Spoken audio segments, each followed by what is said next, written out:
What's up, everybody? What is up? What is up? Missed you. Yep. We've been out for a week or so trying to take it easy, taking a breather, but we are back here at the Fryar PLace where the conversations are fire. Y'all, we got a great show lined up for you today. Come on in the room. Mac did an update, so my stuff is acting funny, but it's okay. I won't be able to look at the comments right in front of me. I'll have to look to the side. So if you see me looking to the side, looking at your comments, please forgive me. I like to try to look right at you when I'm reading your comments, but y'all come on in the room. Let me know who is watching right now, who is with us right now. It's saying we got 7 folk waiting for us. I guess you were waiting for us to come on today. We got 7 folk on, 9 folk on. Y'all tell me who you are. I know when you write the comments in the chat, it has a small delay or a slight delay. So I'm waiting on you. I'm going to wait on you. All right. Until then, hey, Florence, how are you? Good to see you all the way out in the state of Washington. Thank you for your support. Ashley, what up? Yeah, we about to do that photo shoot. Good to see you. Thanks for joining us today. We got a great show for y'all today. Narvis, again, what is going on with you? Hey, it must be lunchtime. You must be taking a lunch because I know you're busy. I thank you for taking the time out to spend a few moments with your brother. God bless you, sister. You're looking good, too. I like that picture. Who else is in the room? Listen, this is the Fryar PLace. Yep, and we are with Green Legion Radio, Fox Sports Radio, The Gambler, 102.5 Philadelphia. Listen, E&J Mobile Cigar Lounge. Yep, E&J can be found on Instagram, Facebook, and Twitter at EJ Mobile Cigar Lounge. The website is www.ej, that's the letter EJ, Mobile Cigar Lounge. E&J will come to you for any occasion or event. E&J is a premier luxury mobile cigar and hookah lounge in Philadelphia. Yep, in the Philadelphia area. So call or text 215-806-3999 and ask for EJ. That is call or text 215-806-3999 and ask for EJ. I see y'all coming in the room. Profan Talk, what's up? What's good, Irv? Hey, good morning, cuz. What's going on? How y'all doing today? David Hunt, thank you, bro. You're consistent. If nothing else, you are consistent. I want to get you to play a few songs for me, too, because we're virtual. The church is virtual now. I want you to play a few songs and sing and record it so I can use it for one of our praise moments, praise and worship moments before we go into service. Yeah. Come on, Dave. I know you can do that. I see you playing all the time. David Hunt. Who else is in the house? Yeah, Marcus. I know it's you, Marcus. Good to see you, Marcus. You're going to appreciate this guest on today. You probably saw the promo yesterday. He is, some people, you just connect with. Some people, there's just your heart intertwines with, and it's something. It doesn't matter how long it is, a gap of time before in between the times you talk to them or see them, but that respect, that warmness, that love, that kindredness is always there. And this, I don't know if he feels the same way, but this is the way I feel about him. But this is the way it's been for me with this cat since I've known him, since I've met him. He's been, in my eyes, just a big, nice, kind teddy bear guy. He's probably laughing. but yeah, Richard, what's going on? I'm gonna bring him in the room, y'all. Let me bring him in the room. This is my man, former NFL lineman, offensive lineman, Super Bowl champion, Super Bowl 30, Dallas Cowboys, played with the Eagles, played with the Tampa Bay Buccaneers. None other than Mr. George Hegamin. Y'all, come on. What's up, man? How are you? What's up, Irv, man? I'm doing pretty good, man. You speak really highly, of me, and I appreciate that, man. You always have been, somebody I've always looked up to, man, and appreciated. And like you said, even though it's been some years since we've gotten together, man, like Uh-huh. that character is still there for me. It is. I want you to know that. Well, I appreciate that. You were on 2 weeks ago. You came in and you were watching the show that we had on a couple of weeks ago when I had my in-studio guest. And I was surprised, man. I follow you on social media. I know a little bit of your story. We're going to talk about some of that today. But, man, it's always been like that. When I reached out to you, you didn't try to big time me like some folk do. I ain't going to mention any names. We were talking about that earlier.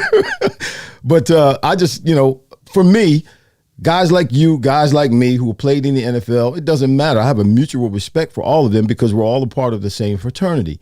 And there should not be any big time. If you need something, you want something, something I can do to help you out, listen, lift you up, we all go up. Lift you up, I go up. So whatever I can do. And it's always been that way. I don't know why it's been that way. I mean, you were my enemy, Dallas Cowboys. But maybe because you were on the offensive side of the ball, I didn't have to run you down or try to run around you. Let me share this with you, right? Even though we were like, from an athletic standpoint, like arch enemies for at least 4 when I was playing in Dallas. Man, I remember game planning. You know how the week goes. Game planning, man. The cats that I played with always had like an ultimate amount of respect for Irving Fryar. I Like that, appreciate it. that to me says a lot about a player when you're playing in a locker room with Hall of Famers and they're talking about a guy like, look, I don't care what we do, we got to take care of this guy. Like, we got to know where this guy is at all times because he has the ability to do something special to us. And you had that respect, man. So I couldn't help, especially at that time, I was a young player. I had the same amount of respect for you. We had never met at that point Mhm. before we became teammates. So I think that's where a lot of that comes from. And yep, we became teammates in Philadelphia. Yes, we Was that my last year in Philly, or was that was my last year in Philly, wasn't it? that was your last year in Philly. That was Ray Bob's last year too. Yeah, Yeah. we struggled that year, man. We were horrible. Irv, let me tell you something, man. Whew. Okay, now understand this. I had played previously 4 years with the Cowboys. When I got there, they had just came off of 2 Super Bowls. My first year, we go all the way to the championship game and lose to San Francisco. My second year, we go to the Super Bowl and win. My third year, we lose to Carolina in the divisional playoffs. And my fourth year was my worst year, but we had still won 8, 9 games that year, I believe. Hmm. When I got to Philly, and I came as a free agent to Philly, I thought that all teams were created equal in this way. Meaning, I thought the Eagles facilities looked like the Cowboys facility. Oh no, you were in the vet too.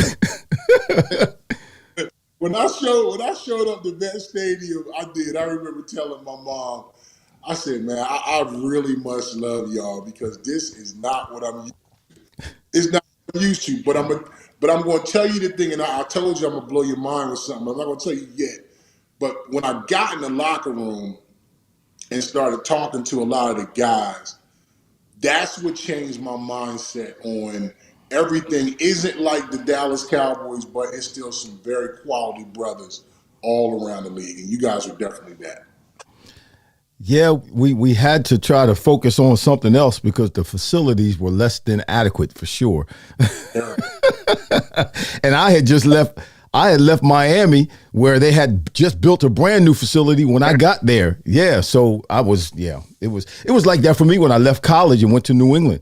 I went to New England and I'm like, this is what the pros is all about. What I was doing in college was way better, way more comfortable, and looked better, smelled better. It was just a big difference. Everything we just had, there were some good people in that locker room, man, that made going to work every day, and that's the first time football actually became work to me too, because I had to look past a lot of what it looked like and pay attention on what we was trying to accomplish. It was tough. That was probably my toughest year in football ever, because I think we went like 3-13 that year and just adjusting to a whole new different life. Because obviously I'm from Camden, New Jersey, so coming to Philly was like coming back home. So I think the one thing people don't realize is when, as a player, when you go back and play in your hometown, man, it's completely different than being out in Dallas where all you can focus on is the sport and getting better at the game. But when you're home, you're focused on trying to be a starter. You're focused on family. You're focused on everything that everybody got going on. It's a lot. And what most people don't realize for professional athletes is you got to be laser focused to be productive in that game. Because if not, somebody else going to come and take your job just like that. Right, right. I just, people don't necessarily know this. You know this. We when they brought Dana Bible in, because the 2 years prior to that we had great seasons. At least I did. The team did well, and I had two good seasons. And John Gruden was the offensive coordinator, but then John Gruden left, became a head coach, and they brought in a guy by the name of Dana Bible. And Dana didn't last. People don't believe me when I tell them this, but you're my witness. Dana didn't last as the offensive coordinator halfway through the season. They demoted him. He became like the ball boy. They didn't say anything to anybody, but he was like the ball boy. And then Musgrave became the offensive coordinator, and he had never done it before. So this particular Wednesday morning when that decision was made, we show up on Wednesday for offensive installation. Musgrave's in the front of the room, and he starts trying to install the plays for the game plan for that week. And he had to stop and apologize to us because he was fumbling and stuttering and so nervous. He had to stop and say, guys, I'm sorry. I've never done this before. And I said to myself, we just went from bad to worse. We're in trouble. We're in trouble. Let me say, so let me give you my perspective on that same thing, right? We're doing it, because we don't know until we show up exactly what happened. We have no idea. We walk in there. I can't even remember an announcement being made. I just remember Musgrave being at the front, and I remember Bible sitting on, because I used to sit all the way in the back of the room. He's back there sitting with me in the room. Really transparent. So when I got there, I was supposed to go to Philly and start. I don't start. Ian Beckles actually beats me out for the starting job. I don't start. So I'm having a tough season just dealing with that alone. But I can remember the difference how people would treat you if you're supposed to be a starter. I was a big-time free agent coming out. I ended up not starting. So I got pushed to the back. I was on the back burner. I was a reserve. And I remember Dana said something kind of slick to me. I'm being totally honest. He said something to me. And all I can remember is thinking to myself, man, like, you know what? I'm just going to ride this out. I'm going to ride this out, be as professional as I possibly can. And it's so funny. Midway through the season, he intentionally gets benched. Musgrave becomes the offensive coordinator, and he back there sitting with me. And I remember looking at him and thinking about what he said to me that day. Like, look, man, but that's what the NFL is. If you're not on your game and you're not prepared, they will replace you, not tomorrow, today. I was trying, and we're gonna move on, but I always tried to look back and figure out how he fooled the front office with the Eagles. I forget who was the general manager at the time, but how he got by them without showing that he Mike, was it was Mike Lombardi. okay. Mike, it was Mike Lombardi. I remember that. Yep. But Dana Bible didn't have a clue. He didn't have a clue. I mean, I He would have was done better as the offensive coordinator. he, Just stick him in. he was struggling. And I know we got to move on, but that's the other thing too. In Dallas, things were just so buttoned up, with all the coaches. When I got there and I saw that it wasn't, man, I asked myself, and you guys were really good the last few years. I said to myself, how is a team that's not buttoned up from a coaching perspective? And I want to mean this, I want to talk about just on the offensive side of football with Dana Bible. Mm-hmm. Nobody else. I thought the defense did a really good job. My position coach, offensive line coach, was really good. A lot of other guys there were really good. But with that, I had never seen anything like that before in my entire football career. That was crazy. Wow. Let's that the whole was much. I mean, the whole was Dana Bible. You got John Gruden, and then you got Dana Bible. And for me, my dumb behind, when I heard during the offseason that they had Dana Bible, I'm like, okay, Bible. Okay, yeah, we got somebody Bible on. I'm like, okay, we're going to another level. This is spiritual. This is a sign from God. Yeah, that was nothing but the devil. It wasn't God at all. No, sir. Oh my goodness. So listen, you talked about it. What's up, Mom? My sister Hope, my mother's on, Vanetta's on. Good to see y'all. Thank you for joining today. As always, all your support. So you get drafted 1994, third round, Cowboys, leave the Cowboys, come to the Eagles, leave the Eagles, go to the Buccaneers. In your career, a lot of ups and downs, particularly the first couple of years, you didn't play that much because of injuries. And weren't a starter. Like you said, sometimes you should have been a starter or thought you were going to be a starter and you weren't the starter. That was, you're coming out in the third round. Third rounders play, and they play a lot. And when you look at your numbers, that wasn't the case in terms of you starting. You dealt with injury. But what was that challenge? How'd you deal with that? Like you said, you had to deal with it when you got to Philly. You're coming, and they told you you're going to be the starter, and all of a sudden you're not the starter. Was just simply maintaining a professionalism, or was there some struggle within you that we didn't know about or people don't know about?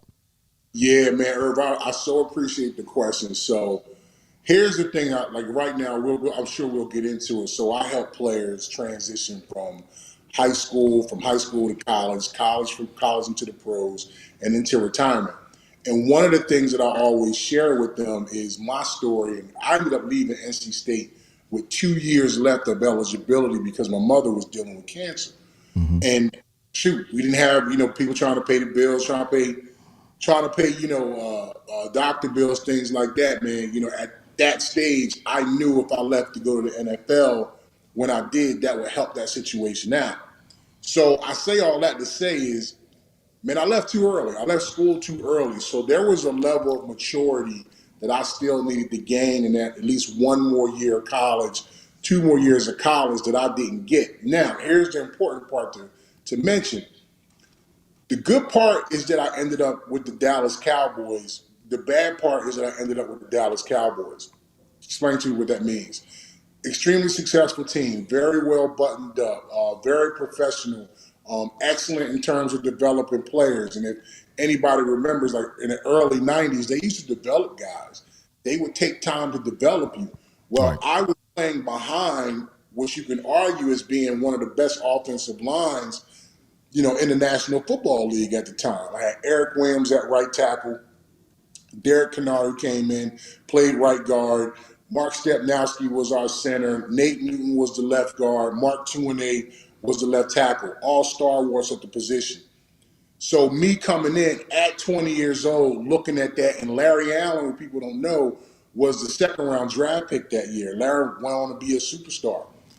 They all had the advantage of having a whole lot of football under their belt, more so than I did. I didn't start even playing football until I was a junior in high school. Not making excuses, but really looking at what it takes to develop a player. I go into a team that's very well developed, Mm-hmm. trying to win Super Bowls. Very hard for a young player to break that lineup. You mentioned third rounders play. Had I gotten drafted and went anywhere else, I'm playing. And I'm playing early, right? I'm Right. developing early.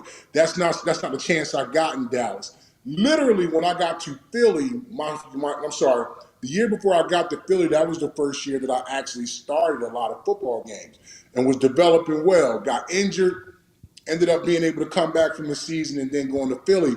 Got to Philly. Here's when I realized I was still not the pro that I needed to be mentally, is because I was more concerned with things not being like they were in Dallas, as opposed to saying, listen, this is still a professional team. These are professional players on this team. They want the same things that I want.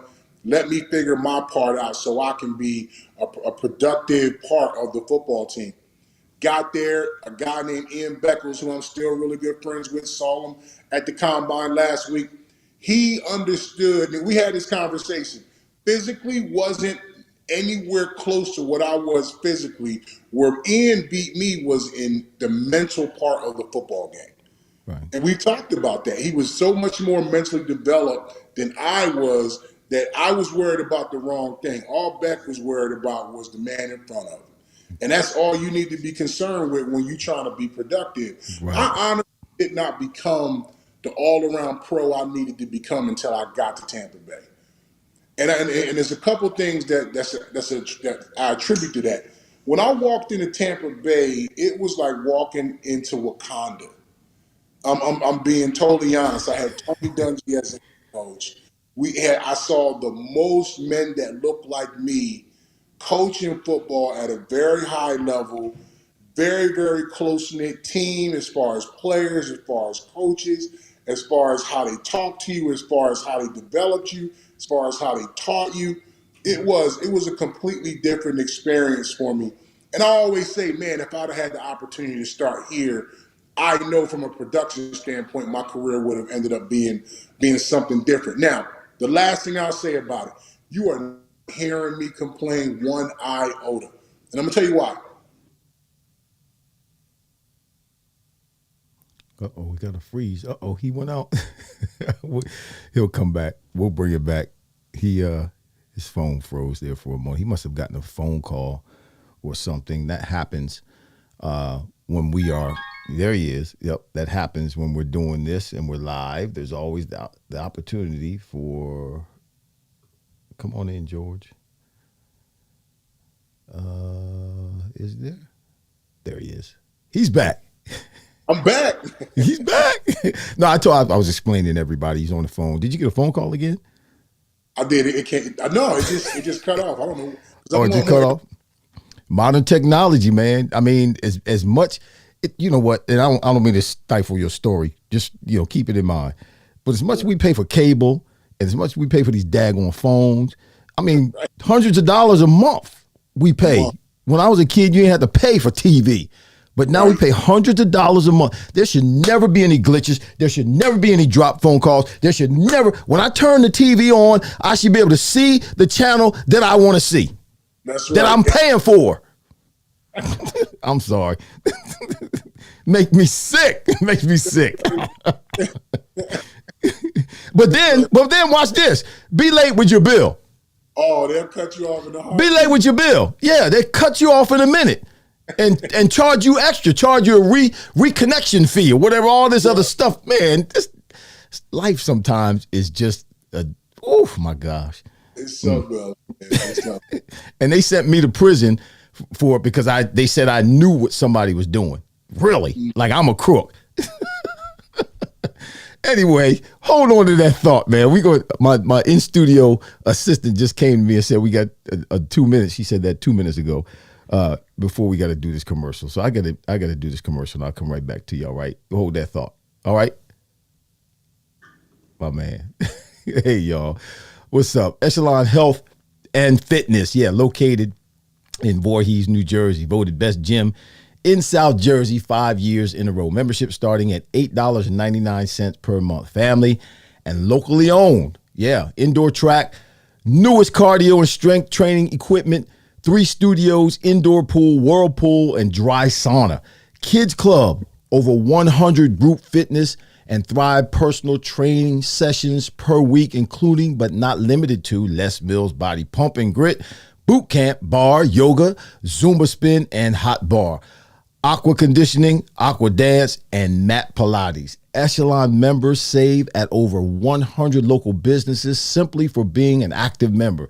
So call 856-454-2976 for a free 30-day all-access pass, or go to Echelon HF. That's echelonhf.com. All right, we're coming back with my man, George Hegamin. There he is. All right, I didn't mean to bore you with that commercial. But finish the story, man. Finish what you were talking about. You remember what you're talking about? Cut off. I don't even know where I got cut off. Irv. Oh, Lord Jesus. It's all right, man. So now, okay, let's do this. You retire. Yeah. All of us, it's crazy when we retire. I played 17 years, and it's crazy trying to adjust. I was a transitional coach, kind of like what you're doing now, helping guys transition from, high school to college, from college to the pros, from the pros to what we consider to be what normal, real life, however you want to label it. How was that for you? And did that have an influence on what you're doing now in terms of, player engagement and Prep 100? Yeah. You know what? The most honest and transparent answer I can give you is that it was nothing short of tumultuous. Like it was, because here's how I view it. And I know this is going to sound a bit morbid, but it's true. Like, it was a death. Like, it felt like I was going through, a very, very close personal family member dying is how it made me feel. Because everything that we had wrapped our lives around, for me at least, since I was in the 11th grade, was over. Like, it was over. Like, the NFL is very harsh when they close the door on you. It's a business. And when that business closed, and I'll give you this, the last year I was in Tampa, as great as it was, players in the locker room know when you're about to get cut. Like, we all know that, right? It's like a sixth sense that we had. Right. Well, what happens if he's no longer about to be a part of our brotherhood? Then slowly but surely people start to separate themselves from it. I felt it, but I also understood it, because they're on this trajectory. I'm on my way out the door. You don't want to be associated with the person that's on their way out the door. Right, wrong, different. That is just what it is. Now, that was to the year 2001. We didn't have transition services then. It was, you just tried to connect to whomever you were close with. The unfortunate thing is the people that we're the closest with are people that are still playing football.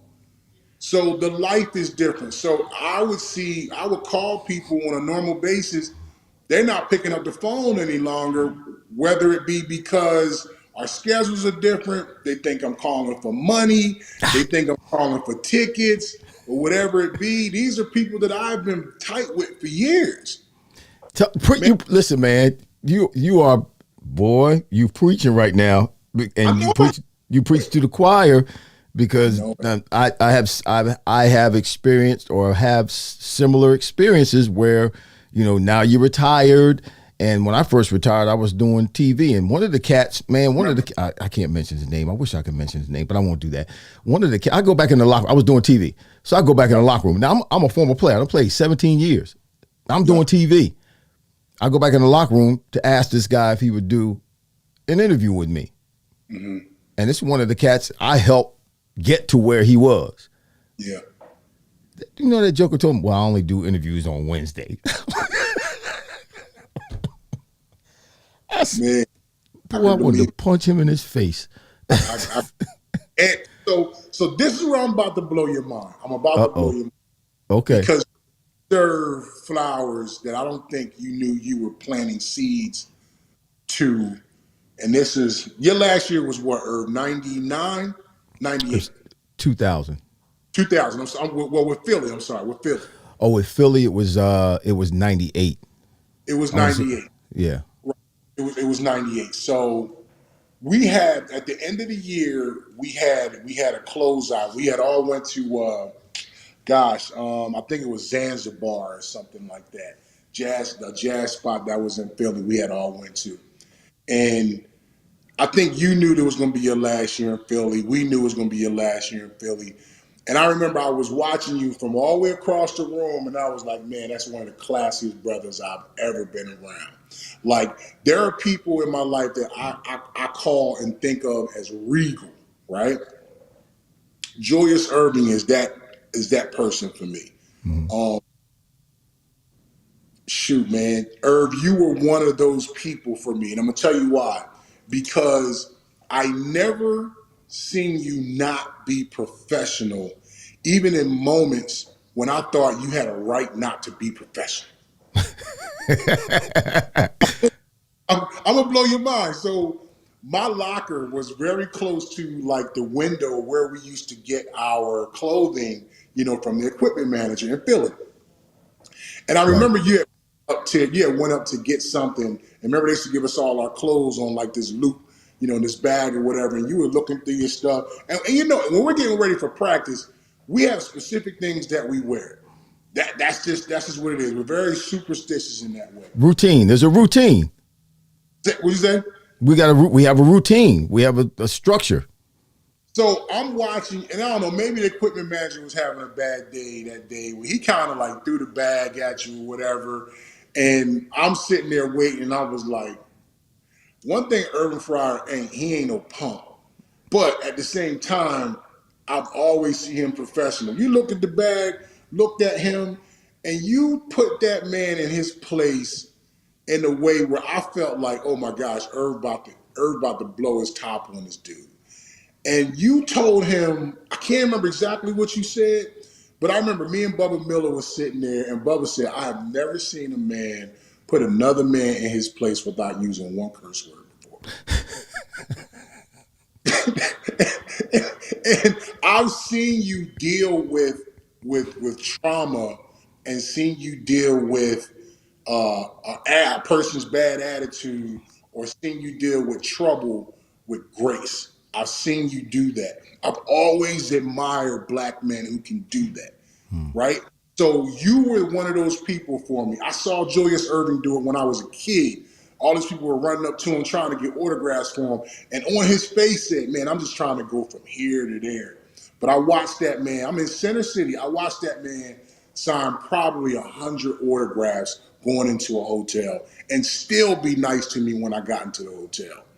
People like that have that kind of stature, but still have a humbleness about them and a grace about them, I've always admired. So when you were transitioning out, I watched your transition from afar. I never asked you questions about it. I never, inquired to you about how you do X, Y, and Z. I just watched you do it from afar. Mm-hmm. And man, I want to give you your flowers, man, because you're the reason why I'm doing exactly what I'm doing. You're one of the very important reasons why I'm helping players transition and transition out with the right attitude, right mindset, and the right purpose. Wow. Okay. I wasn't expecting that. And I do remember that incident with the bag and the equipment guy. Um, I mean, that's just God's grace. That's all. Because I used to be a wild man. I used to be a crazy man. I used to be very, very undisciplined. And after salvation, obviously, as I yielded to the will of God and the power of God's Holy Spirit, I became a different person, as Yeah. we all do, as we all do. But I appreciate that, man. And yeah, it's a lesson for all of us. You never know who's watching. You You never know never who's listening. Yeah. You never know. So I want to get real deep with this because people need to know this. So when you asked me about me retiring, when I retired, of course, I didn't leave the NFL on my own recognizance. Like they told me I was done. So by the time I had picked up the game where I needed to pick it up mentally, my body started breaking down on me. So I'm in Tampa. It's the last camp I'm in. I can't move and I've always been big, but I've always been extremely athletic. And I can remember the day I went out to practice. And I was like, man, I just can't move like I used to move anymore. So then he's trying to figure out how long you can fake it. Well, when you line up against some young buck, 24 years old, and he's trying to make a name, he's gonna try to make a name on you. Can't When I fake it. realized when I realized there was nothing I could do with them, I said, okay, this is about over. And the Buccaneers, especially Tony Dungy, they gave me grace to give me an opportunity to work through it, but I knew I couldn't do it. He sat me down, told me I was done. So I go into a deep depression, try to do a whole bunch of things. I opened up a bunch of clothing stores, tried to be Donald Trump, tried to do a whole bunch of everything. Man, but that was at the same time 9/11 came. So for me doing bad investments, 9/11 making me lose money, I lost everything. I lost everything and had to move back to New Jersey to the house that I bought my mother in Akron and stayed there, man, for about 2 years. And I remember when I walked in the door, I remember my mom coming to my bedroom door and asked, she said, listen, I don't care how long it takes you to come out of here, but promise me you're going to walk out of here. And I remember I was just closing the door on her, and she wouldn't close the door until I answered her. Like she literally held the door open until I answered. She said, promise me you coming out of here. And I said, I promise you I'm coming out of there. So, man, I went for about 2 years of trying to live life without the football moniker, without the shield, without that notoriety. But the problem is when you have a certain level of notoriety, and I wasn't like extremely famous by no stretch of the imagination, but I was from New Jersey. I played in Philly. I played for one of the most successful teams in the NFL. So my notoriety came with a lot of that. Every time I walk outside and people seeing, well, man, he don't dress the same. He's not driving the same car. Imagine trying to go get a job with that type of name and people, all they want to talk about is you playing football, but Football. they're asking, you want this job? Because I got to pay my bills. Yeah. Hard, mentally hard, right? So I went through about 2 years of that. Decided to go back to Dallas. I was back in Dallas with my 5-year-old son at the time. We were homeless, man. We lived in a hotel for 2 years while I got it together. So from 2004 to 2006, man, I sold cars. I sold cars at Crest Auto Group in Dallas, Texas. And it was the most humbling thing that I ever did. But at the same time, man, I couldn't. I've always been extremely optimistic. I've always been grateful for everything that I've had. I've always been humble about how I got to where I was. I've never felt like I was more than what I actually knew God had made me to be. I never felt that way. So going through that, as tough and as difficult as it was, I was able to learn the things I needed to learn. And the one thing I knew I wanted to do was make sure that guys would not have to go through what I'm going through from a mental, physical, and spiritual standpoint. Right. If I can help you, if I can help you. So then going up, I remember I asked God, I asked him, I remember like it's yesterday, man, getting choked up. And I asked him, I said, God, if you give me something that I can hold on to, I promise you, I will never let it go. I'll never let it go. And he gave me an opportunity to give my story, give my testimony, and give my time, give my energy, and give everything I had to a group of kids in Dallas, Texas. Deion Sanders and I and a couple other former players started an organization called The Truth.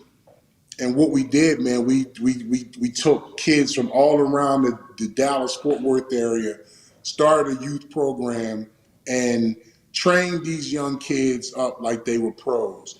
Man, what we got out of it, Irv, was more than what we thought we were going to get from it.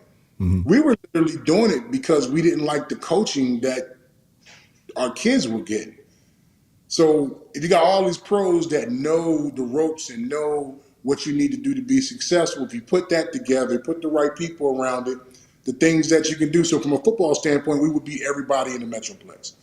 But what we earned from that, man, we earned God's grace because we were able to bring families back together, bring single dads to games, bring moms to games, and create a community to where you can see everybody has flourished from that. We've got kids from that youth organization that are playing in the NFL today. Yes. Several.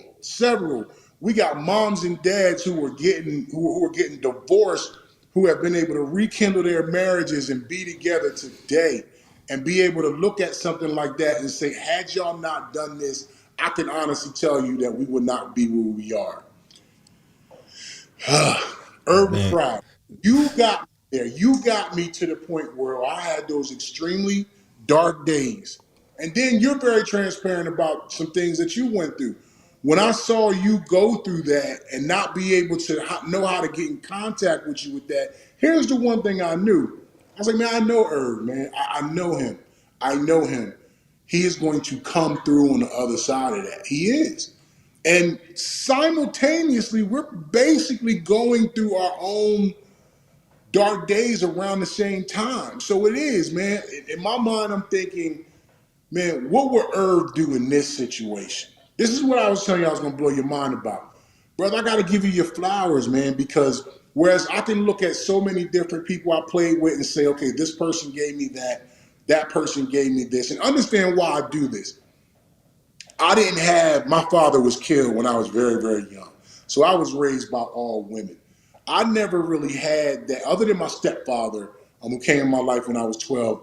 I never really had strong, successful black men to teach me how to be a strong, successful black man. One of my sayings is this: how does a man raise a man when a man didn't have a man to raise him? Woo! But say it again. How does a man raise a man when he did not have a man to raise him? How he does it, if he's fortunate and if he's got God on his side, God puts people in his life to give him an opportunity to connect to them. Right. To Because connect. you gotta see it if you're gonna be it. You gotta see it, and you have to have a humble enough heart to be able to say, man, God put that person here for me. God put that person here for me. So what I did, man, I took the regalness that I got from Julius Irving. I took the valor that I learned from Reggie White, right? I took the tenacity that I got from Eric Williams. All these men that were in my life from the time I became from college on, man, that's who George Hegamin is right now. So when I see kids that look like me, or I have the opportunity to talk to kids about the transition, brother, I give it to them. I go to the combine every single year. I've been doing this for 15 years. And I share with all of the incoming hopefuls pre-draft picks, and usually it's about 330 of them. And I share with them what my mileage has been, and I'm explaining to you exactly what that means. Mm-hmm. I share with them what my journey has been from Camden, New Jersey to North Carolina State to the Dallas Cowboys and thereafter. And I sum it up by using the exact amount of mileage from 1510 Bear Boulevard in Camden, New Jersey to 2717 Western Boulevard to Raleigh, North Carolina, NC State on a full athletic scholarship to being drafted by the Dallas Cowboys in the third round. That is exactly 1,271.8 miles. How do I still know this? I know this because I think about all those steps that it took for me to get from point A to point B and be successful, and then get from point B to point C and be successful, and then get from point C to point D and still be successful. When you think about the people that God puts in your life, you think about the process that you have to elevate and maintain, and you think about the purpose that it got to be tied to for you to have a shot. You don't forget the steps in between. You don't take for granted the sacrifice that it takes. Brother, it took me 1,271.8 miles to get to where I'm at. And along that way, I've had some people in my life, and you know how big I am. I mean, literally hold me up at times when I couldn't hold myself up. Ooh. And then continue to just teach and preach into my life every day about what's important, like what's really important. I got a mama, man, that, man, I'm telling you, she will walk all 1,271.8 miles for me even still today. I got a mama who's watching right now. Yes, sir. You know what I'm saying? Irv, Yeah. when you got people like that, man, that's truly in your corner, you Mm-hmm. gotta give back. Mm-hmm. You have to give back. You have Mm-hmm. to give back. I wake up every day and thank God. I do. I thank God for them days me and my son was homeless in that hotel. I thank God for that. I thank him for the grace that he's given us, man. Man, I could say this now. It would be times the way the hotel was situated from the car dealership. I could sit in my office and look in the room of where me and my son used to live. And at some times I didn't have money to give to a babysitter to take care of him. So I had to entrust the relationship I had built with the cleaning lady to let me keep seeing my son while I'm still trying to sell these cars.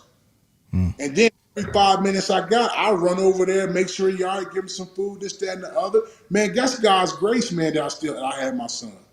It's God's grace that nobody took him from me. It's God's grace, man, that he's the man that he is today, because we struggled through it. And then here's the thing: I didn't get out of it with a lottery ticket. I didn't get out of it with a rich homie. I didn't get out of it with Yes. somebody just pocketing money in my bank account. Brother, I rebuilt my life. I rebuilt my life brick by brick. Mm-hmm. Mm-hmm. Literally, and I'm proud of that. I'm proud of that. I heard one of my mentors said, "Man, you can drop me off in the Mojave Desert. I'm going to figure out how to get water, how to get shelter, and how to make a friend." Mm. And there has to be something about who you believe in for you to have that kind of faith. And man, she Well, what? listen, bro, you got me all choked up because when you went there, I went there. When Yeah, you started talking about your experience, it took me right back to when I was at rock bottom. But you know what? Just like you said, when you're at rock bottom, there's a rock at the bottom, the and rock. Jesus is the rock at the bottom. So just stand on the rock. Damn rock. Oh, that's good. That's so Stand, yeah, stand on the rock. And yes, we both, you and I both. I am still in the process rebuilding my life. yeah. My struggle or my challenge. I'm 10 years older than you. You're 50. I'm 60. There's a Right. big difference between 50 and 60. I, you'll I you'll understand. know that when you keep on living. You'll know that when you get 60 years old. But there's a big difference between 50 and 60. And I was 50, I believe 52 or so, maybe 53 when I was released from prison. And I just did not know. I mean, I didn't have anything. Like you, I lost everything. Yeah, How am I going to start all over again at 53? I got a PhD. yeah, I've been this professional athlete. Nobody would hire me. I don't want anybody to feel sorry for me, but people just didn't see me as a normal cat. They treated me, and they treated me differently. So correct. it was like you said, how far I've come so far wasn't because somebody opened up their pocketbook and helped. Wasn't because anybody gave me anything. When I came out of prison, Doc, I got a job at a church and I was making $450 a week. But when I came out of prison, I still had the same bills that I had when I went into prison. And so yeah, I know what you're talking about, and it's the grace of God. It's God's mercy, it's God's grace, it's God's love, it's God's favor, it's the power of God working in our lives. Yeah, Was I homeless? Yeah, I would have been homeless if it had not been for the NFL Care Program. I reached out to the NFL Care Program. They were able to supply some dollars to secure a roof over my head for a few months till I could get something going. And that was, and I had earned that. We earned that because we played. and I don't mean to cut you off, but No, you here's good. what I understand: the power of depression has on you. Right? Those same resources that you just talked about, I didn't know anything about. I didn't, and you know what? I didn't know. I didn't know either until I just happened, and this is God. Obviously, nothing happens by chance or coincidence. I happened to come across, I think it was Freddie Mitchell, a former receiver for the Eagles, and he told me about the program, but I didn't know about it. Yeah, so that's the thing is me not knowing, and then I'm gonna even be totally transparent. Even when I started to find out about certain resources that we had, my pride got in the way. My doggone pride got in the way, man. It took me. My pride was my son. Him being 5 years old, looking at me and like asking me without saying anything, "Daddy, what are we gonna eat? How are we gonna eat?" Got me off of my big tail and made me start doing stuff. Right. But my pride just got in the way, man. And that's something I feel like as men, especially black men, like we got to figure out how we get over that or how we use that to our benefit, because nobody wants a handout. Nobody wants. All you really want is an opportunity. Well, That's which is not necessarily we don't want a handout. And when it came to the NFL CARES program, I felt, this is my thinking, I felt like I had earned that because I played 17 years and put into that. So that was so that was a resource that I could lean on. Absolutely. And nobody wants a handout, and we shouldn't give people a handout, but we should give them a hand up. Absolutely. We should reach down and help them up, even if it's just being there for them, even if it's just making a phone call, letting them know, listen, I care about you. I'm still with you. I'm on your side. Be encouraged. It's going to be all right. Even if it's just that. And see, that's what I appreciate the most. The last person I got to mention in this, man, who gave me probably one of my best lessons is Deion Sanders. I remember normal people would ask me, man, you so tight with Deion. How is it that he's letting you stay in this hotel? Well, Deion didn't know I was staying in a hotel. That's number one. I never let Deion know that I was doing that bad. Here's the thing that Prime has always given me. He has always given me encouragement. He has always given me an opportunity. And he has always lent his good name to me. Always. So he's the type of person that if he stamps you, that's going to make other people look at you and say, okay, Right. there must be about you if he's stamping you. Right. Only a friend stamps you like that if they know your heart, they know what you're about, and they've seen you do the things that somebody's trying to get you to do. So he's always been instrumental in me standing on my own 2 feet. Yes, he was one of the people who reached out and said, listen, you can't do this right now. Your pride's getting in the way. Let me help you. Let me help you figure out how to get from point A to point B until you can stand on your feet. Now, I want to give anybody this. I want to give everybody this advice. Anybody that overextends themselves to you, when it's your turn to return the favor, or let's just use this. I'm gonna give you a real example. Deion gave me one of his cars for about a year, I think. And I remember thinking to myself, okay, I know I'm gonna be able to give him his car back so I can. Because when I went back to Dallas, I had nothing. I had no car, nothing. Taking the bus, going from A to B, all this. He gives me his car for a year. When I got back on my feet and I went to give him the car back, I remember thinking to myself, like, I can't just give him the car back. Like, I got to make sure that when I give this back to him, that he's going to know that I care for this like it was my own. Right. So I did, man. I remember I got a detail, when it got a service, I did all these things to it, whatever. And I'm not thinking he's going to pay no attention to it. Or I'm not even thinking about it. I went to drop the car off to his house, and he was like, man,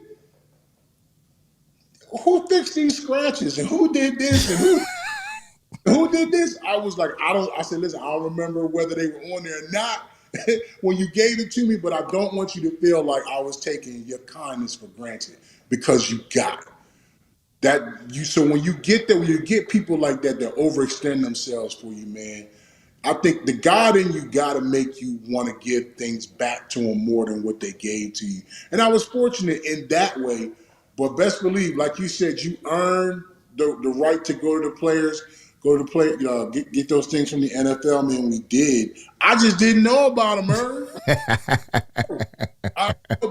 But one thing I want to tell you is like now, that's what I focus on. I focus on making sure brothers know No. what's available, how to use it, the steps you need to take to be able to get from point A to point B, and then how to get back when it's time, if it's necessary. And yeah, it's those people who do extend themselves to us in those times when we're going through a dark situation or a troublesome situation, and you probably can testify to this. It's not so much what our enemies say that hurt us in our, or, you know, when we're in those times and then we look back on those times. It wasn't so much our enemies and what they said or what they did, but it was the silence of our friends. Those that Oh, oh, that hurt. Oh my God. it's the silence of our friends, because when they're silent like that, and in my case, you know, I went to court and was tried and convicted and all that kind of stuff. So everybody had an opinion when they don't know all the facts. And there were people who didn't really say anything, you know, didn't like, there was really only one person who was interviewed, and his name was Keith Jackson. You remember Keith Jackson, right? Tight end. Keith was on, was it MZ? What is the name of that show? TMZ. He was on TMZ, and Keith said something similar to what you said. Listen, I know this guy. There's something funny about this. There's something that's not right about this. He didn't say, you know, he's innocent. He didn't say he didn't do it. He just said there's something's not right about this for this to be happening. So, I know this guy, and that meant a lot to me, because there was a bunch of junk behind it. But yeah, the silence of people who were close, who I thought cared about me, that I cared about, and realized finally that they didn't care nothing about me. That really is that was the dagger that really hurt and took a while for me to recover from. It's tough. It's tough because I you know, share this last point about that. You know, yeah, we played a game, but in order for us to play that game, like, what you have to create, the bond you have to create with the people that you're playing with, it to play at a high level and be successful. It's blood, sweat, and tears.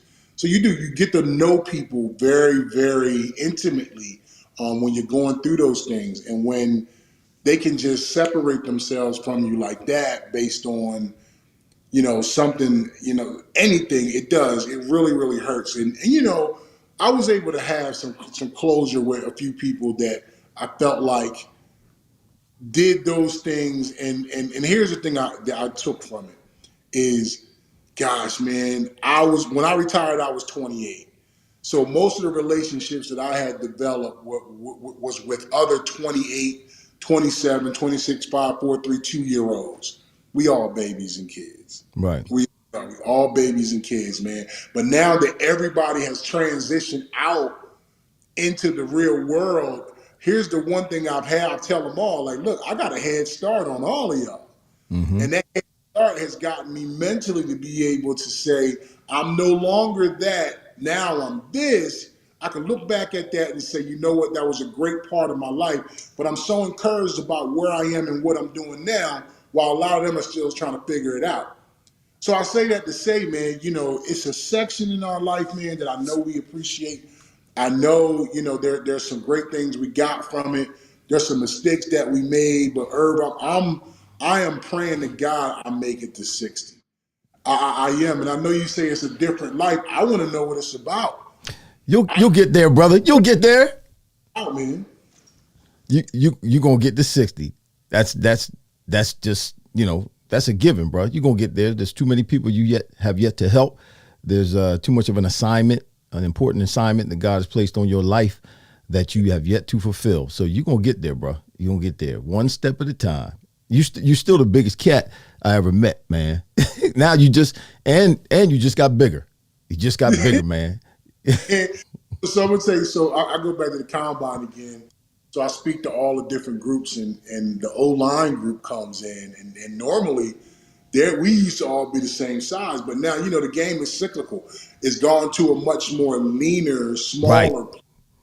Now, which is fine. I'm all for that. Man, I've been big all my life. I big all my life. I'm happy to say that I'm in really good health. You know, I take really good care of my body. I swim every morning, man. I ride my bike. I'm learning to eat better. You know, those things are things that I've learned to do still. And I'm gonna tell your business, or I'm gonna tell a little bit of your business. I hope you don't mind. Well, before you do that, my mama says I want to give George a big hug. That's my mama right there. I appreciate that. So now I know your mama. I'm only gonna tell part of your business. No, you can tell it all. This is what I've always admired. This is the other thing. I've always admired people who have the strength and fortitude to make their bodies look like you have always made your body look like. I'm gonna tell you, in my lifetime, and my wife know I love her to life. Here's the deal. You, Michael Irvin, and Darren Woodson all look like Adonises. All of y'all. All of y'all.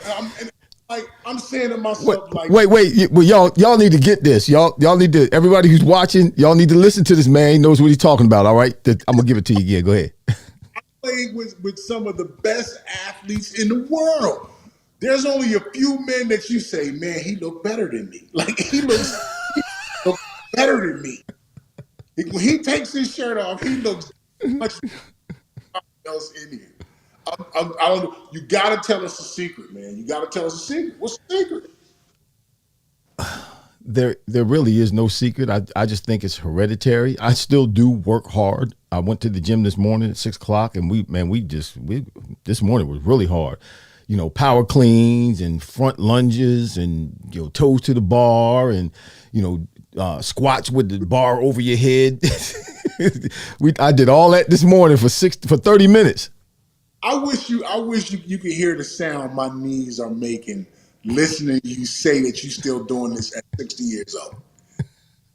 That's incredible. Listen, incredible. I'm running from Father Time. You know, Father Time is undefeated, but I'm gonna make him work.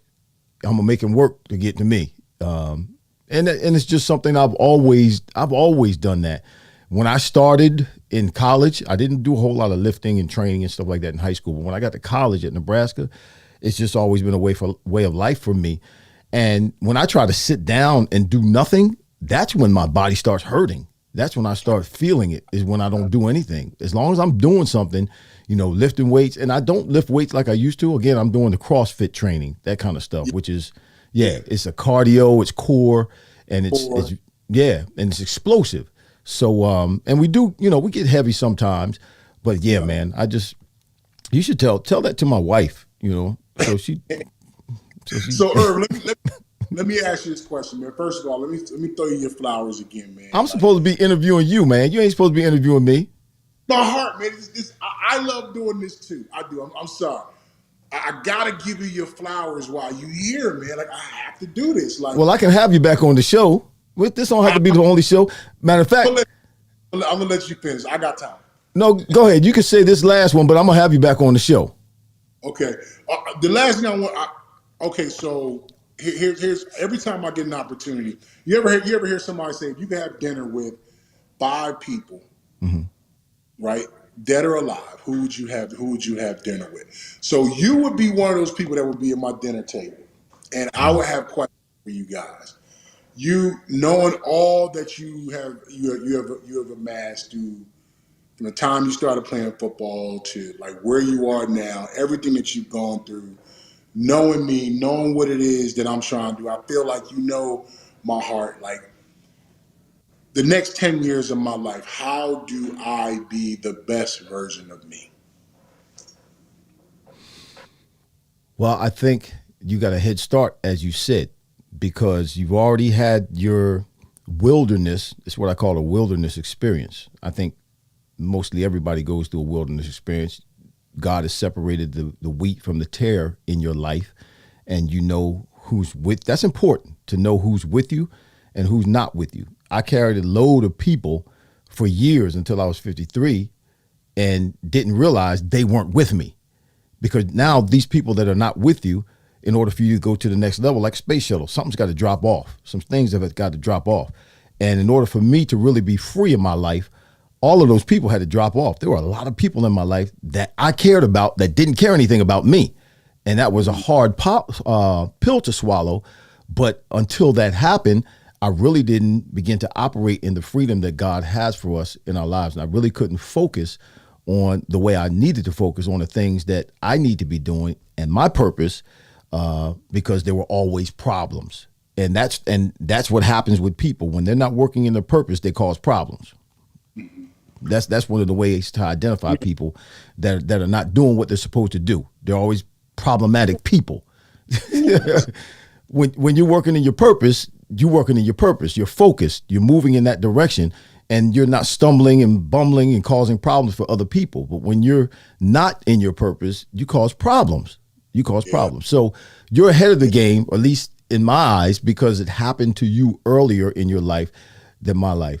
Man, just stay true to who you are and what you believe, and know it's up to you. Bet on yourself. Bet on yourself.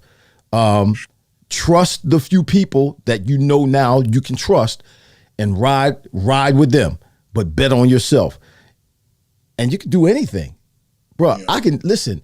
There's nothing I can't do right now. I was 53 years old and had nothing, and I'm almost there again. I ain't where I want to be yet, but and where I need to be and where I'm going to be, but I'm almost there. But always, that's the thing about it. Always bet on yourself. You know what's right. You know what's wrong. You're old enough to know that right now. You've been through enough to know that. Again, you know who's with you, you know who's not with you. You learned that earlier than I did.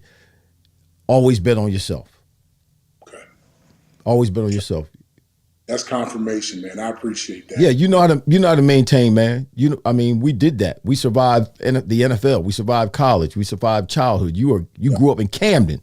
You survived Camden. Yeah. Yeah. And you know how to shift. You shifted when you were earlier, when you early in your life. When you came out of high school, or when you were in high school, you thought you were going to play basketball. Yeah. I did. But you shifted, you understood, you felt, you recognized, you saw the shift, and you shifted to football. Then you shifted again. When things weren't working out, you told the story here a little while ago. You shifted. You said, okay, I can't block these guys. I'm not moving like I need to move. And you shifted, even though you may not have wanted to, and that's probably a part of the delay in your shift when you're trying to reach for this and reach for that and do this and do that and open this business, open that business. And we've all made bad business decisions, because one of the things I recognized when I signed my contract in the NFL, and I recognized this recently, was that I went from being a member of the family to the breadwinner in the family. Yeah. Yeah. And when I became the breadwinner of the family, everybody assumed in the family that I knew what I was doing. But I didn't. I was 21 years old and undisciplined. And so when I was doing whatever I was doing, and I was doing some crazy stuff, they didn't say anything. Why? Because I was the breadwinner. And I didn't know what I was doing. And I needed guidance. I needed an example. I needed that man, in my life, or that person in my life who had been down the road that I was traveling, to reach back and tell me, listen, this is how you do this. This is how you handle it. Or I needed someone that God would place in front of me that I could watch and see. And that didn't happen until almost halfway through my career, through my professional career. So I made a lot of mistakes early in that. But once I got that person, once I got that example, I was able to grab a hold to it and try to, again, dig myself or come out of the hole that I dug for myself and then move forward. But bro, you got it. You got it. Like I said, you know what's right and what's wrong. You're able to make a transition. You're able to make the shift. You've done that. And now you come out of the hole. You made the right connections and you're giving back. Anytime you give back, man, particularly to these young cats, anytime you give back like that, you reap what you sow. Yeah. You reap what you sow. I'm here for all that. Yeah, you reap what you sow. I do. I appreciate you even letting me be on the show. Man, come on, bro. What? No, I appreciate you not big timing me like some of these other cats do when I try to get them on my show. Like I want, like you said, like I want some money or something. No, I want no money. I want nothing from you. Just a little bit of time. That's all. Yeah, it ain't easy to do that, man. Now you got an awesome platform, man, and it's real, it's altruistic, it's genuine, and it's transparent. And we need more of that. We need more people that are willing to share everything that they've been through, because like I was telling you, me watching you when I was young, when I was 26 years old, trying to figure out life and watching you do you, that meant so much to me. It just made me want to be so much more professional than what I knew I could be at that time. And I appreciate that. And again, like we've never sat down and talked about this, but just know, just know that you helped 26-year-old George Hegamin become 50-year-old George Hegamin. It sounds like you're gonna help me become 60-year-old George Hegamin. So I definitely appreciate that, man. Well, I'm glad we're reconnected. In hell, when I saw you, you too big. I was scared of you. I better be friends with this cat. He's just squish me. You are, listen, you're so, everybody can see you. First of all, you don't have a neck. Y'all can see that. And when he was playing, obviously we're lifting weights and stuff, so he's more muscular then. So he had less neck when he played. And look at his shoulders. His shoulders like go up. They don't go straight out. They go up. And then from your chest, if I could put sideways from your chest to your back, you're like this thick, man. I've never seen anybody that thick before. I'm like, look at this guy. Golly. All true. All true. Yeah, it's all true. But you, my dude, man, listen, I'm going to have you back on the show because we didn't even get to any. I got all these questions and stuff written down. We got to none of this. None of this. None of this. Yeah. So I'm going to have you back on the show in a few weeks, man. I got a few other people coming on in the next few weeks, but I'm gonna hit you back and put you back on the calendar, and we'll come back, and that way we can talk about this other stuff. You know, by then, you know, the combine will be over. I guess the draft, you know, we'll be getting ready for the draft, so we can talk about that. We can talk about, you know, what you're doing in player engagement, what your message is to these guys, and you're also the director of football at IMG, right? Yep, I am. I'm in my office right now, man. Yeah, we didn't even touch that, bro. We didn't even touch that. So there's a lot more. There's a lot more to you, and there's a lot more that we need to talk about, and I want to talk about. There's a conversation that you had with Reggie White. You mentioned Reggie, but I want to know about that conversation. There's something that you say, and I say this too. I will. Yeah. I will. Yeah. I always say, you know, if you say you can or you can't, either way you're right. That's my way of saying it. But I want to know about that, man. So I want to talk about your kids. You know, what your kids are up to right now. What's happening with that? So we got a whole nother hour of subjects that we can talk about, and we're going to have you on in a few more weeks. All right, bro? You good? Hey, good, man. I love it. Listen, I thank you so much. I didn't, you know, he kind of talked about me the whole time, y'all. I didn't bring him on here to do that. He didn't say he was going to do that. I wanted to talk about the stuff I just mentioned to you, the stuff I got written down, and he's the one that went left on me. But it's good. It's all good. I love you, bro. And again, it's that we connected from the time before you came to the Eagles. There was something within us, our spirits connected. And when you did come to the Eagles, I was happy to see you. But you know, even when we were playing against one another for some reason, and Nate Newton's like that too. You and Nate were the linemen that for some reason I connected to. If I see Nate to this day, or if I call Nate to this day, he'll answer the phone. Yeah.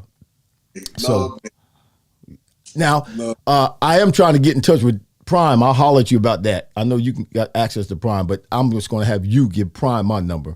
I'm gonna show up. I'm gonna show up when they play Nebraska because they play Nebraska this year. Hey, we're gonna really make that work. We're gonna make that work because there's a couple things. See, this ain't nothing but God working right now. We definitely gonna make that work. Okay, yeah, okay, because they play Nebraska in Colorado this year. Right. Then next year they played Nebraska in Nebraska. So I thought I was going to have to wait until they played Nebraska because I got access to Nebraska. Obviously, I go there and talk to the AD, and I was just going to show up on the field before the game and surprise him next year. Yeah. But if we can get to Colorado this year, if you can make that happen, I'd love to make it. Yeah, okay, we'll make it happen. All right, bro. Thanks for being with me today. You got something to say to the people before you go?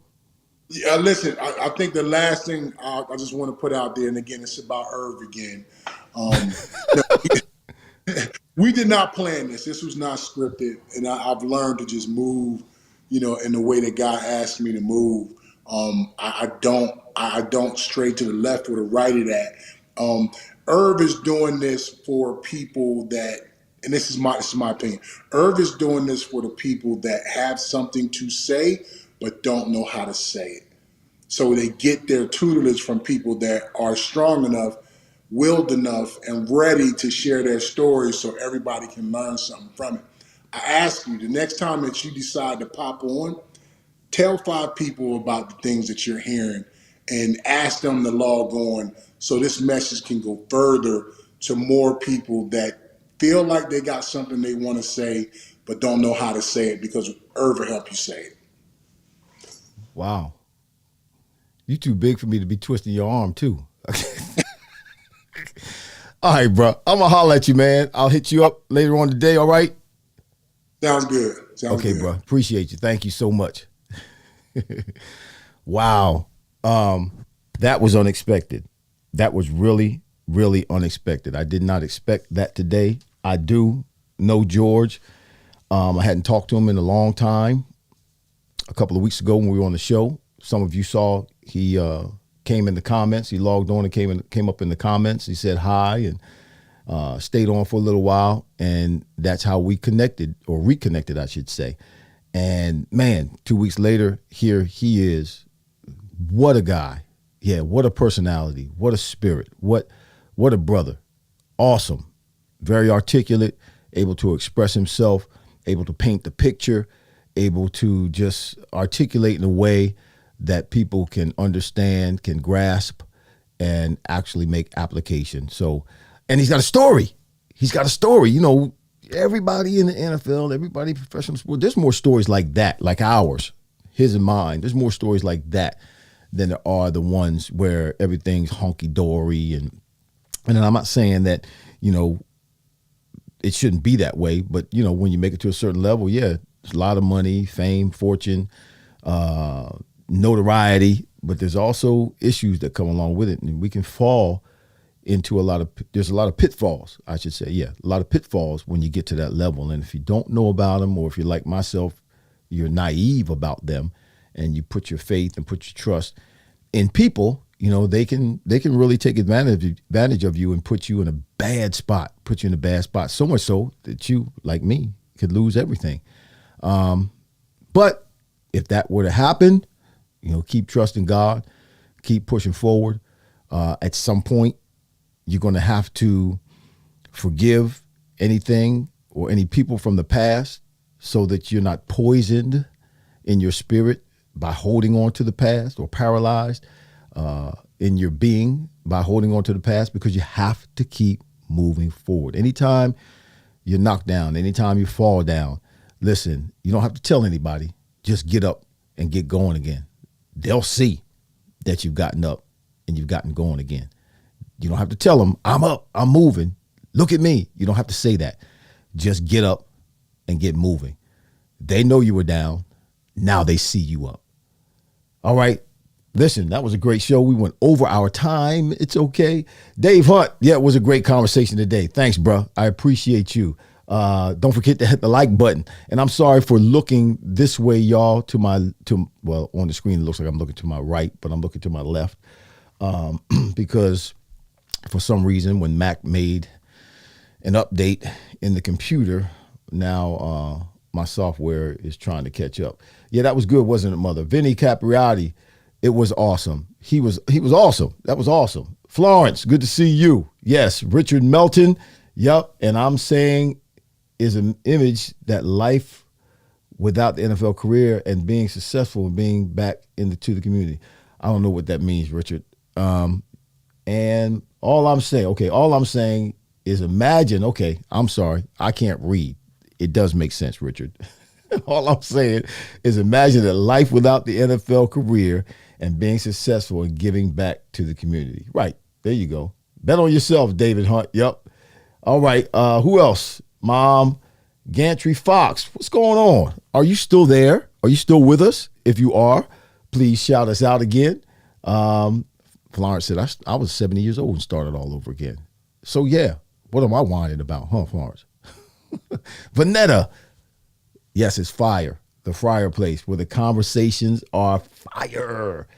William Lenny Smith Sankofa. What's up, man? How are you? Long time no talk to. I see you on social media all the time. I don't know if you're still here with us, but bruh, God bless you. Hope the family, I pray the family is doing well. Rodney Lewis, what up, man? Ashley Brooks, I don't know if you're still with us, but looking forward to connecting. All right, doing that photo shoot. Who else? Steve Andrews, you still with us, bro? Are you still with us? Dennis Donez, what's up? Dennis Donez. Got a meeting tonight, Donez. Yes, we do. Yes, it was great, Ashley. Shelly, what's going on, Shelly? I see you. Farmer, that's Farmer. Farmer. Farmer is in the house. Who else? I see Narvis. I don't know if you're still with us or not, Narvis, but that was an exciting show. Y'all throw the link out on your Facebook page or on your social media platform. Tell folk about this show. People need to hear, not because George was talking about me, but his story is phenomenal. And the way the way he articulates it is very clear, easy to understand. Yep. What's good, Marcus? Good to see you. All right, y'all. What's going on, cuz? Eye of Horus Visuals. Yes, that is my cousin down in Carolina. God bless you, Dwayne. We're out, y'all. Yep, that's it for today. We'll be back next week. Same time. Yep. We're gonna punt the ball to the Right On Cue show now with Quimby. Yep, that's my friend Quimby. That's where we're going to now. But y'all, stay encouraged. Be safe. Take care of one another. Keep your eyes open. Love your family. And keep moving forward. Keep moving forward. No matter what happens, no matter what goes down, no matter what falls in your life, keep moving forward. Forget what's behind you and press towards the mark of the high calling that's in Christ Jesus. All right, y'all. We're out of here. We'll see you next week. Same time, same place, same purpose here at the Fryar PLace. That's to have a conversation that's fire. God bless you all. Thank you for your support today, everybody that came on, and thank you for those who will watch in the future. See you next week. Peace.